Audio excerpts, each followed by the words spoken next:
राधे राधे, जय श्री कृष्णा। दोस्तों, आज हम इस वीडियो में वैशाख मास में सुनी जाने वाली गणपत महाराज की कहानी सुनेंगे। इससे आपकी सारी बाधाएं दूर होंगी और आप पूरे वैशाख मास अगर इस कहानी को सुनेंगे तो आपको अच्छे पुण्य फल की प्राप्ति होगी। बोलो भगवान विष्णु की जय। एक बार गणेश जी एक छोटे बालक के रूप में एक छोटी सी दियाली में चावल और एक छोटी सी दियाली में दूध लेकर निकले और हर किसी से कह रहे थे कि कोई मेरे लिए खीर बना दो, कोई मेरे लिए खीर बना दो। पर उनको सभी लोग छोटा बालक समझ के उनकी बात को हर कोई नकार देता, उनकी बात कोई भी नहीं सुनता। लेकिन वहाँ पे एक दादी माँ बैठी हुई थी। उन्होंने कहा, लाओ बेटा, मैं तुम्हारी खीर बना देती हूँ। उसने जो दादी माँ थी, उन्होंने एक छोटे सा बर्तन लिया और चूल्हे पर चढ़ाया।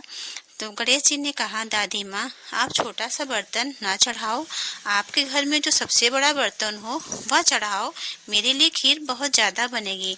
तब दादी माँ ने कहा, बेटा, इतनी सी तो खीर बननी है, बड़ा बर्तन क्यों रखूं? लेकिन गणेश जी के बार बार कहने पर दादी माँ ने वैसा ही किया और जैसे ही दादी माँ ने बड़ा बर्तन चूल्हे पे रखा तो वह दंग रह गई कि पूरा बर्तन दूध से भर गया था। गणेश जी ने कहा, दादी माँ, जब तक खीर बनती है तब तक मैं नहा कर आता हूँ, थोड़ी देर में खीर तैयार हो जाएगी और मैं खा लूंगा। जैसे ही वो नहाने चले गए इधर खीर भी तैयार हो गई। खीर को देखते ही दादी माँ के जो पोता पोती थे वो रोने लगे और खीर खाने की जिद करने लगे। तब दादी माँ ने छोटी सी कलछुल में खीर निकालते हुए चूल्हे पे डालते हुए कहा, जय गणेश जी महाराज, आप भी खीर का भोग लगाओ। और उसके बाद में उन्होंने अपने पोता पोती को खीर खाने को दे दी। यह सब पड़ोसन ऊपर से देख रही थी।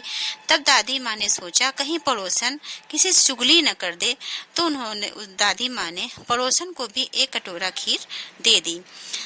उसने भी खीर खाई। दादी माँ की बहू ने चोरी करके खीर खाई और खीर खा के जो कटोरी थी वो चारपाई के नीचे खिसका दी।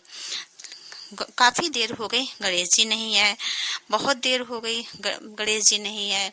दादी माँ बार बार बाहर देखती, किवाड़ से झांक के देखती, गणेश जी नहीं आए। दादी माँ को बहुत तेज से भूख लग रही थी। दादी माँ से जब रहा नहीं गया तो दादी माँ ने एक कटोरा खीर भरा और बैठ गई और खाने लगी। बोली, जय गणेश जी महाराज। ये कह के उन्होंने खीर खाना शुरू कर दिया। जैसे उन्होंने खीर खाई ही थी, गणेश जी वहां पे आ गए। तब दादी माँ ने कहा, आओ गणेश, तुम भी खीर खा लो। तो गणेश जी ने कहा, मैंने तो खीर खा ली, मेरा तो पेट बहुत भर गया है। दादी माँ ने कहा, तुम तो अभी अभी आए हो तो तुमने खीर कहाँ से खाई? तब गणेश जी ने कहा, जब आपने चूल्हे पे सबसे पहली बार आग पे खीर डाली, आपने मेरा भोग लगाया, तब मैंने खाई। जब आपके पोता पोती ने खाई तब मैंने खाई। जब आपकी पड़ोसन ने खाई तब भी मैंने खाई। जब आपकी बहू ने खाई तब भी मैंने खाई और आपने जब खाया तब तो मेरा पूरा ही पेट भर गया। तो दादी मैंने कहा, बेटा, सबने तो खाई, सही बात है, लेकिन मेरी बहू ने तो नहीं खाई खीर अभी, क्योंकि वो तो भी घर के काम काज में लगी है, उसको भी इतना टाइम कहाँ मिला कि वो खीर खा पाए। तो गणेश जी ने कहा, आप सब लोगों ने खीर खाई तो मेरा भोग लगाया, लेकिन उसने तो चोरी से खीर खा ली। ये देखो, चारपाई के नीचे कटोरा पड़ा हुआ है जूठा। तो दादी मैंने कहा, चलो छोड़ो, जाने दो। अच्छा ये बताओ, ये जो इतनी सारी खीर बची इसका क्या करें? तो गणेश जी ने कहा, इसको नगरवासियों में बांट दो। बहुत गरीब थी बेचारी दादी माँ। जैसे ही उन्होंने नगरवासियों से कहा कि मेरे घर में खीर का निमंत्रण है, नगरवासियों ने कहा, अभी तक तो उनके घर में खाने को नहीं था, अब ये चली है खीर की दावत देने। लेकिन फिर भी सभी नगरवासी उनके घर गए, उन्होंने सबने खूब पेट भर के खीर खाई।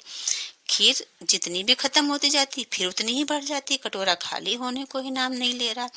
ये बात जब राजा को पता चली तो राजा अपने मंत्रियों के साथ आए। उन्होंने कहा, दादी माँ, ये कटोरा मुझे दे दो, मैं अपने महल में जाकर सबको खीर बांट दूंगा। ये शोभा नहीं देता कि मेरे रहते हुए आप भोज करें।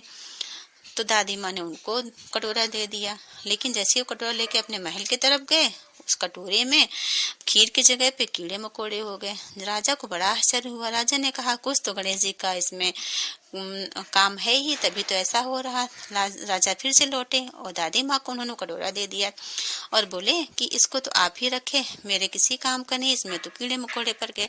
तब दादी माँ ने फिर गणेश जी का आवाहन किया। गणेश जी आए। दादी माँ ने कहा अब बताओ इतनी सारी खीर बची, इसका हम क्या करें? तो गणेश जी ने कहा इसको अपने घर के आंगन में खोद के गाड़ दो और कल इसको फिर से खोद लेना, आपका बहुत अच्छा काम चलेगा इससे। दादी माँ ने अपने आंगन में गड्ढा खोदा, उसमें वो सारी खीर गाड़ दी। सुबह जैसे गणेश जी अंतर ध्यान हो गए। जैसे ही सुबह बहू उठी उसने पूरा घर खोद डाला, लेकिन उसको उसमें कुछ भी नहीं मिला। बहुत परिश्रम भी उसने किया लेकिन उसको कोई लाभ नहीं मिला। बहुत निराश हो गई वो। उसने कहा देखो बुढ़िया, तूने तो पूरा घर भी खुदा दिया, इसमें कुछ मिला भी नहीं। लेकिन दादी माँ को विश्वास था कि गणेश जी कुछ न कुछ तो करेंगे उनके लिए। तो दादी माँ ने एक सुई ली और घर खोदना स्टार्ट कर दिया धीरे धीरे। जैसे ही उन्हें 2-4 सुइयां मारी ही थी कि दादी माँ को हीरे जवाहरात और बहुत सारा धन, सोना मोती हर चीज को मिलने लगे और वो अपना बहुत अच्छे से रहने लगी। उनके भगवान गणेश जी ने जैसे उनके दिन बहुराए वैसे सभी के बहुराए। जो इस कथा को सुने, जो हुंकारी भरे, जो भी इस कथा को सुने और उसके सभी मनोरथ पूर्ण हो जाए। बोलो जय श्री गणेश जी महाराज। बोलो वासुदेव भगवान।